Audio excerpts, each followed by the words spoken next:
There we go.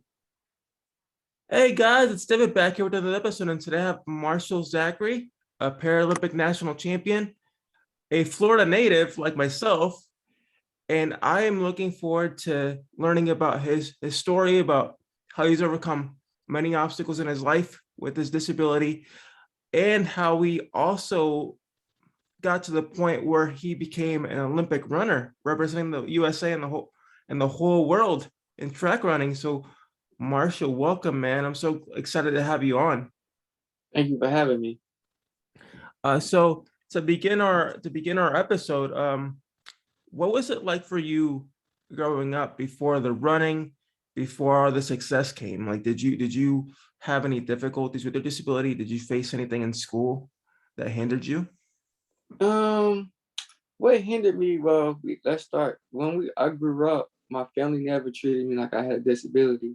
I was just like everybody else, but we all knew I had it, but they never really said anything about it. But they really treated me like I didn't have it. But when it came to the schooling, I had, my vision loss, so I couldn't see everything that was on the board. So a lot of times, kids being picked on, getting in large print books and things like that, it was a lot of like picking on from just, kids not understanding why or why he's different from me. So I dealt with a little bit of bullying, but I overcame all that. And today you see me who I am. That's awesome, man. It's always good to have that good support system, whether family, friends, your mentor, those good people around you. They help you get through a lot of things and get through and make it a long way. Um, Mm-hmm. who would you say throughout your, I guess, your schooling was your mentor? Kind of who got you into like sports and running and things like that. So I really didn't play sports until I got to the Florida School for the Deaf and the Blind. And I would say Mr. Mack from FSTV. He was my mentor, my high school mentor.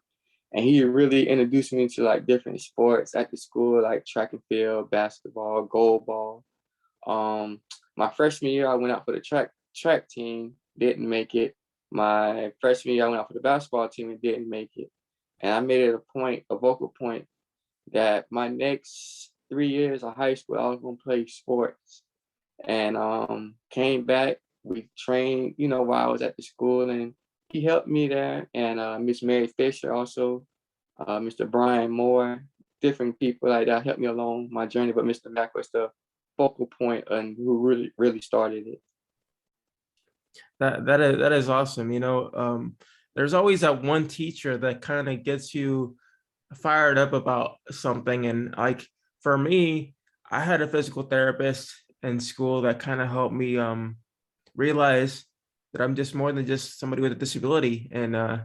she helped me see that, I can do all these things. And my stepmom as well, she was a pivotal part of my Mm-hmm. life. So it's always good that we have that in common, you Oh know? yeah, most definitely. You need that in anything, sports, in life in general. I feel like sports help you set you up for life, as in you win some, you lose some, but it kind of builds that character as a person, as a human being.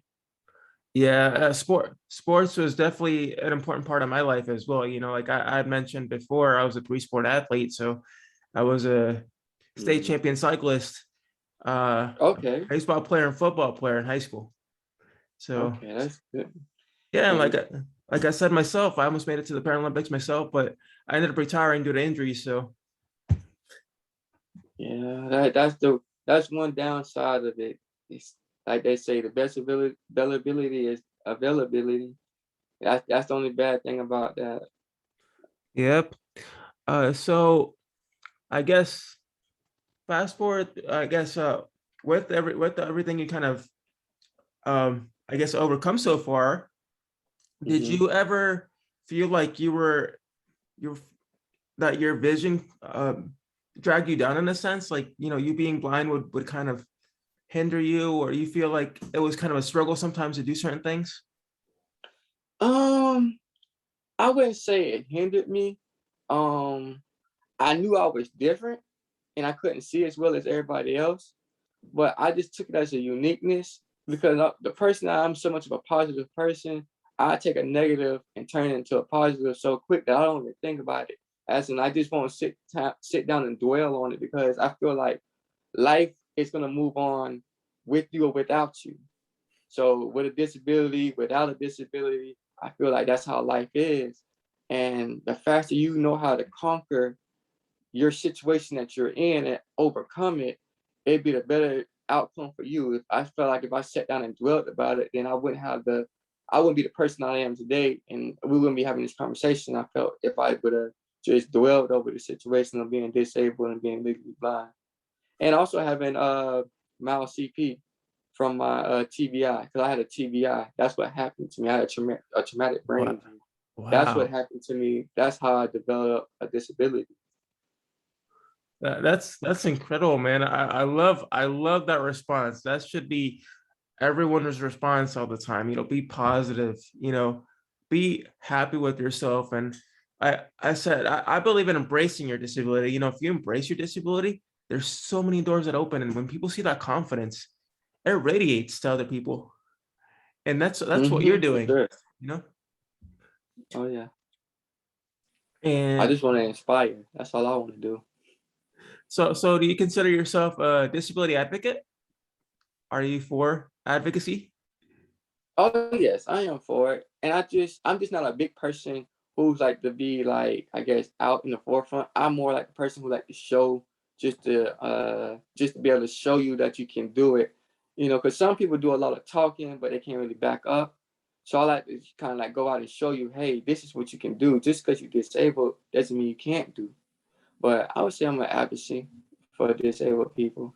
Yeah, I can see it.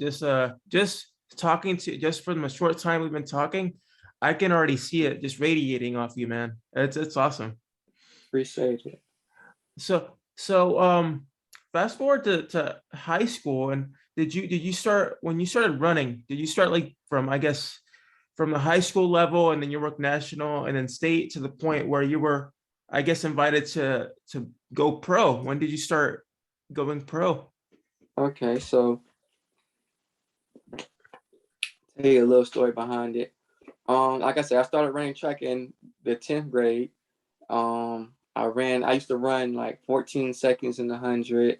When I first started, I really wasn't that good, but I just continued to grind and to work and like really and got my times down. I went from running 14 seconds my sophomore year to my senior year. I ran 12 seconds. I was running 12 mid, so like 12.5, 12.6s and things like that. My best time in high school was 12.68, and I ran that at regionals my 12th grade year. Wow. I didn't make it to state, but after that, I heard about the Paralympics, but nothing really came out of it my senior year.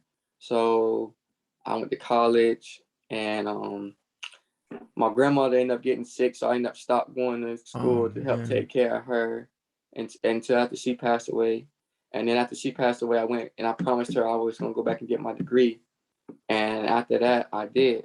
And in the midst of me getting my degree, I met my coach, Tony McCall, at the local gym on a Friday, and he asked me did I have a CP or symptoms of it, and I was like yes. And he was like, you can be a part of the Paralympics. And I was like, I heard about it before, but it never really transpired before. But he was like, no, I'm really a coach, because he coached the Rio team. He was an assistant coach on the Rio team, or volunteer coach, one of those two. He was a coach for the Rio team, and he was like, man, you really got the talent, and just you give me effort, I can get you there.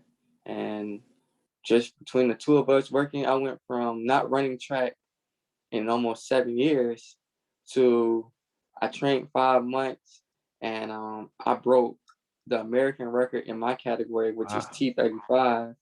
T35. I broke it in my first race. I broke the American record in the 100 in my first race ever. And I went a couple months later. I went to nationals, and I broke that record, which haven't been broken since 1996. Wow, that's And I didn't incredible. broke that same record. I didn't broke it 5 times since then. That So that it's just that is awesome. I mean, you must have been You must have been elated to be able to shatter such a long record. Oh yeah, I didn't even know I broke it. I didn't, because the type of person I am, I don't like go looking for that type of stuff. I just want to perform and just show you my abilities and things like that. I didn't even know. He pulled me to the side. He was like, "You know, you did something special today." I was like, "What you mean?" I just ran the race. You know, I'm more worried about making the team and stuff. And he was like, "You just broke a record that was set in 1996. You was only 3 years old when that happened." You're like, what? Yeah, that's how I was. I was looking dumbfounded. But then again, when I go back to work hard and I put that time in, things like that happen. So how did you how did you feel when I guess was this you've been running since professionally since 2017, right? Yes, sir. 2017. So how did you feel when you first made the Olympic team? What were your emotions? I was excited. I'm like a kid in a candy store. Like it was just like one of those smiles, like because I don't really voice a lot, but like I have a lot of facial expressions. Like I have a smile big. I had like the biggest Kool-Aid smile ever. Like I don't do a lot of talking. Like that's what people say, but like my emotions just show. Like my body language shows you everything. You'd rather have your actions do the talking. I like that. Hmm. Show people. That's what I tell my students all the time in the classroom. Is if you want people to see who you are and you want to be successful, show them. Don't Yep, talk. Don't just exactly. talk, man. Yeah. Yeah, you gotta show. You can't talk because if you do more of this right here, that means you're not working. That means you trying to scare somebody up or something like that just by the way you talk. You gotta be able to put your mouth where your money at, your money where your mouth is. Yeah, yeah, exactly. Less jog, more work. Hmm.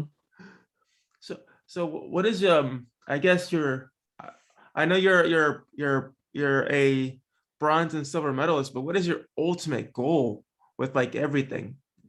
What's Um, I'm still looking for that gold medal because I have a ParaPen. Those are ParaPen, bronze and silver. I'm still looking for my world championship medal, which is it could be bronze, silver, or gold, which is going for the gold. Just like my Paralympic medal, I want a bronze, silver, or gold. And which I think I had an opportunity in the last games, but my nerves got to me. It was just my very first Paralympic game and my emotions just took over me, and I was just a little too nervous. I think for yeah. myself, but my thing, even if I don't win a medal on those highest levels, I want to show everybody that you still can do it. And in life, sometimes we look at life and we all try to get something out of it, as in materialistic stuff. Then everything. A lot of times people think that the things that they get out of life is supposed to be materialistic and things like that. And I don't know about a lot of your followers' faith, but I believe in Jesus and God. So a lot of I do um myself too. okay, so I feel like they can give you an experience to say you went to another country, got to another country and lived in that culture for so many days and experience that. And that's your gift. That's your experience. That is your token for your hard work and everything like that. Because guess what? If I don't train and go to the Paralympics or World Championships, I don't get to go to London. I don't get to go to Dubai. I don't go to Germany. I don't get to go to Lima, Peru, nor Tokyo, Japan without my hard work and sacrifice. So yes, I won physical medals and things like that, but also I also get an experience that I can bring home to share with everybody, to get a chance to share with the world. Because a lot of times not everybody gonna get the same opportunity that we will get, disability or not disabled. Yeah, I mean it's all So, about the life experiences. mm-hmm. So did you get to do some sightseeing while you were, I guess, competing? No, unfortunately, due to COVID, you really had to stay in the Olympic Village while you was there in Tokyo. Oh, So you might have got to meet other people from different countries. But the Olympic Village was, excuse me, it was set up really nice to where it was different like buildings. It reminded me of like a little New York. in like different apartment complexes, and you could go visit different people just if you see them out. So you got that experience, or you see them at the dinner hall, and you could do things like that. But it really is more like, just protocol, COVID, keep everybody safe. And I don't think we had any COVID cases coming out of it, from what I heard. So I think they did a very good job on that. Yeah, they were on point. They wanted to make sure everybody was safe for Mm-hmm. competition, you know? Yep. Safety was over. Safety was number one. So I guess we could say one of your goals is to be able to travel back to those countries and be able to sightsee and be able to see the countries. Yes, yes. Well, in London, I was able to do some sightseeing. Dubai, I was able to do a little thing. It was just Tokyo, I wasn't able to. Yeah, Tokyo, they were really Do. like hammering down on everything. Germany was nice. I was able to go see some things in Germany. It's always a good thing when you get to kind of unwind and kind of relax a little bit from competition and the stress behind it, you know? And that's another thing I want to tell your viewers and my viewers as well, is when you're on that level, when you're over there, because I was there for 28 days. So out of all that time there, you're only working for about 15 to 30 seconds. Well, I would say 15 to 35 seconds. That's the whole time that you're truly working. The rest of that time is time for you to enjoy yourself, just reminisce in the moment that you're in and realize the moment that you're in. Because in my first year, I treated it like it was straight business, and I didn't get no fun out of it. And then my coach had to sit me down, and he was like, Marshall, you can't be serious 24/7. And understand where you're doing. When you get to the track, you handle the track business. And until you get to the track, don't worry about the track. Just understand where you're at, understand what you're doing, and just go enjoy yourself. Yeah, that's what it's all about, man. You gotta have fun. You gotta have fun. Mm-hmm. This is where taking care of yourself and self-care, you know, and Mm-hmm. sometimes with all that pressure, it affects you mentally, you know, your mental health, and you gotta watch out with that, you know. Yep, you did. You do. And unfortunately, and it's a good thing for me. I have never had that like major breakdown, or like I was able always to process everything and really understand it. But it's like I said, I have teammates who have had issues like that in the past, and I completely understand. I completely agree with you on that one.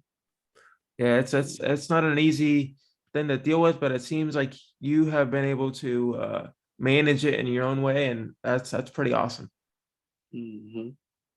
So, what would you say to those currently, I guess, not struggling with, you know, themselves, you know, with their disabilities or with anything in life, and I know you feel like you could contribute to that. What would you say to them to help them move forward? I would tell them to sit down for a second and just really pay attention to what's around them, and then control what you can control, and just be honest with yourself. Because if you're honest with yourself and you continue on working in life and going forward, then I wouldn't worry about outside noise, because they talked about Jesus Christ until he was on the cross. So if you worry about somebody talking about you, they're gonna talk about you. If you worry about somebody doing something to you, they're gonna try to do something to you. But as long as they don't physically put their hands on you, then I wouldn't worry about it. I would just stay positive, keep positive vibes, keep your circle small. And what I mean by that is I wouldn't have a whole bunch of people in my circle who would bring drama to my life. If they're not keeping me up and I'm keeping them up, and we just being positive vibes around each other, then they shouldn't be a part of your life. Because if anybody, they're not your true friend if they're gonna bring negativity to you and negative thoughts. Exactly, and also you want to make sure to have friends that are there to support you, every Regardless, win or lose. every step of the way, win or lose, whether you start at the bottom or at the top, you know, because I'm pretty sure, like myself, I'm pretty sure you had to lose some friends along the way when you were Mm-hmm. competing, that you realize that they show the true colors as soon as you made it to like big, made it pro. They're like, oh, Yeah. hey, I'm this guy's friend, but in reality, it's like, what have you Yeah. contributed positively? Hmm. I feel like as long as they bring something good to you and you can give them something good to them, then the friendship is authentic. And as long as it can be authentic, then that's what you need to really worry about, because you have to watch, are they there for your benefits, as in, can they really benefit from you, or can you benefit from the friendship? And that's what I really be thinking about. And knock on wood, I have a small circle of maybe 5 guys that I grew up with, and that circle is untouchable. And then I have support And from my mom, brothers, sisters, and my significant other. So it's just like other things like that. that's what it's all about, man. Sometimes a small circle is better than a big circle. Like I have close friends too. I have like three or four that I'm real close with, and that's it. Hmm. Even though I know tons of people, it's not, like I said, not everybody's your friend. Not No, everybody's no, your friend. no, no, no, no. But And yeah. yeah, I mean but the fact that you've made it here and you're still humble and kind to people and you haven't forgotten where you've grown up, Mm-mm. despite everything you've overcome and how far you've made it, that's what Yeah. it's all about, man. Yeah, That's what it's all it about. is. I feel like I'm from Ocala, so I'm from Ocala. So we the horse capital of the whole nation. So that tells you it's just a country little town. So you can't forget where you come from at all. That's the biggest thing. You can't let money um ruin friendships. You can't let money make you come out of something like that, because money comes and goes. I had a conversation with a friend of mine, and like we just had a conversation. We was like, they print money every day, but time we'll never get back. So make sure your time is valuable, and somebody appreciate your time that you're giving them, and you appreciate the time that they're giving you, because they print money every day. Exactly, brother. I mean, it's been a pleasure having you on the show, man. You've given a lot of insight, and I can guarantee you this: you're making your family and your friends proud by not just by being an Olympic athlete, but by the person you are. That's what it's all Hmm. about, man. That's what's in the heart. Yeah, and that's where it has to be at. And I'm actually starting a nonprofit organization. Well, not a nonprofit, but a LLC. It's called Marshall Matters, and I'm gonna take kids with disabilities, and I'm gonna train them. I'm gonna show them the running mechanics, and just show them, like, it's a side of life with sport, and it's a side of life without sports. So I'm gonna show them the running form, but also I'm gonna give time to be like, hey, you could go to school, you can get a degree. I'm also gonna start a scholarship called the Nisha McCrae scholarship, and where I'm gonna go out, and it's not for the families to do. It's gonna be out of my own personal pocket. I'm gonna pay. Yeah, right now I'm in the beginning stages of it, so I'm thinking about either doing $1,000 or doing 2 scholarships for $500 a piece, and it can be out of my pocket, and just to give back to the community, just to say, hey, if even though you're not say an Olympic athlete, but guess what? You can be an Olympic scholar. You can have any degree you want to have. That's right, brother. I love that. I love that, man. You're giving opportunities to those that don't really get those opportunities. You're opening a lot of doors. I love that, man. Yeah, and that's what it is. Because if it wasn't for Mr. Mack opening up the door for me to say, "Hey, you could be an athlete," and then I can't go without this interview without shouting out my mom. She believed into me. She believed into me to do everything I do today. My brothers, my sisters, um, my dad. It's a lot of people I could sit here and think all day long, but it's just like, if it wasn't for those people and those stepping stones, then I believe I wouldn't have had the life that I have today. And I have a great life. I might not be the richest person in the world. I might not be the best looking person in the world, that somebody else might say something about. But for where I am and how I feel like I have the best life that I could possibly have. That's with 2020 or without 2020. Hey man, the one word you could say is you're blessed. Yes, Amen. that's it. I'm truly blessed. You're blessed, brother. Yeah. So thank you, man, for sharing your story, for sharing your experiences, and I definitely look forward to releasing this episode. Yep. Yep. And then So my social. Yeah. I'll go ahead, share your socials. Like, I was gonna say, my socials are Facebook is Marshall Zackery, Marshall Zachary Zackery, and then on Instagram it's Mr_Zachary21, and on Twitter is Marshall Zackery, or at Marshall Zackery21. awesome, awesome. And I will share these at the when I release the episode. I will post the Mm-hmm. links on the description. Okay. And Marshall, once again, thank you for your time, and it's been a privilege and an honor to have you on. And Really, I want to thank you, because if it wasn't for you, I wouldn't be able to get my story out and get myself on a platform, because I feel like now is the time. I started 5 years ago on this journey, and I, just been taking little lessons from it. But now I feel like I didn't been to a Paralympic game. I didn't done a lot. I didn't learned a lot. So now I feel like now is my time to give back, that's the way it should be, and brother. that's what it's about, giving back. That's the way it should be, man. I really do. I really appreciate it for you to get on here and finally share your story, and hopefully it'll expand even further to where you have your nonprofit and any other ventures that you're seeking to start, which is amazing. Yes, yes. All right, well, if you guys want to watch this episode, look for it on Spotify, iTunes, Red Circle, or any other major podcasting outlet out there. And I'm gonna modify the saying that I usually say, but if Marshall and I can do it, so can you. Oh yeah, most definitely.